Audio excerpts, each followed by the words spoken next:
سوچو اگر اچانک زمین ہلنے لگے، آسمان سر پر گرنے لگے، پہاڑ روئی کی طرح اڑنے لگے، اور تمہیں سمجھ نہ آئے کہ یہ سب کیا ہو رہا ہے، تو کیسا لگے گا؟ ایسا دن ضرور آئے گا۔ یہ کوئی افسانہ نہیں، یہ اللہ کا وعدہ ہے، یہ قیامت کا دن ہے۔ پہلا منظر سور پھونکنے کا دن۔ قرآن کہتا ہے وَإِنْ أَفْنْخِفْنْ لِسُوَاوَرْنْ فَسِنْقَيْ مِنَفْنْ لَسُوَيْمَوَيْتْنْ وَيَمَئِنَفْنْ لِرَزْنْ نَلُوْيَا مِنَ شَكِلِلِيَا۔ الزمر 68۔ پہلا سور پھونکا جائے گا، ہر زی رو بے ہوش ہو جائے گا، زمین ساکت ہو جائے گی، پرندے گر پڑیں گے، درخت جھک جائیں گے، انسان چیخیں ماریں گے، لیکن پھر مکمل خاموشی چھا جائے گی۔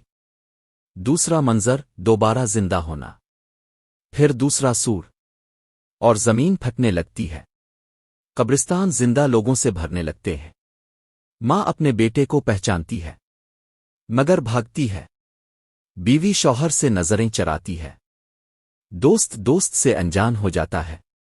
یہ دن ایسا ہے کہ کوئی کسی کا ساتھ نہیں دے گا۔ قرآن کہتا ہے اِوْمِ اِفْنَرُوا لِمِرْکَا مِنْ اِخْنِن۔ ابس 34۔ اس دن انسان اپنے بھائی سے بھاگے گا۔ دان حشر انصاف کا دن۔ ایک وسیع و عریض میدان، نہ کوئی درخت نہ کوئی چھاؤں، نہ کوئی پہاڑ نہ کوئی عمارت، بس انسانوں کا ہجوم، کروڑوں اربوں لوگ، سب ایک ہی سوال کے ساتھ کھڑے، آج میرا کیا بنے گا؟ زمین گواہی دے گی، ہاتھ بولیں گے، پاؤں بتائیں گے، آنکھیں گواہ بنیں گی، زبان بند کر دی جائے گی۔ انسان کہے گا اے میرے جسم، تم میرے خلاف کیوں بول رہے ہو؟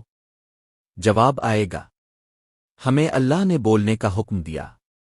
اعمال نامہ فیصلہ کن لمحہ، ہر انسان کو اس کا نام اعمال دیا جائے گا۔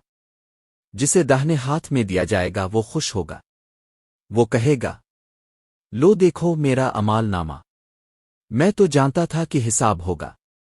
اور جس کو بائیں ہاتھ میں دیا جائے گا وہ چیخے گا کاش مجھے میرا نام اعمال نہ دیا جاتا، کاش میں مر جاتا۔ الحاقہ 25-27۔ میزان نیکیوں اور بدیوں کی ترازو۔ پھر ترازو نصب کیا جائے گا، نیکیوں اور گناہوں کا وزن کیا جائے گا۔ وہ ایک معمولی سی مسکرا ہے، وہ کسی یتیم کے سر پر رکھا گیا ہاتھ، وہ راتوں کا قیام، اور وہ چھپ کر دی گئی صدقہ، سب کچھ گنا جائے گا۔ لیکن اسی طرح وہ جھوٹ، وہ حسد، وہ غیبت، وہ نماز کا چھوڑنا، وہ سب بھی سامنے لایا جائے گا۔ نبیوں کی گواہی، امت کا حال۔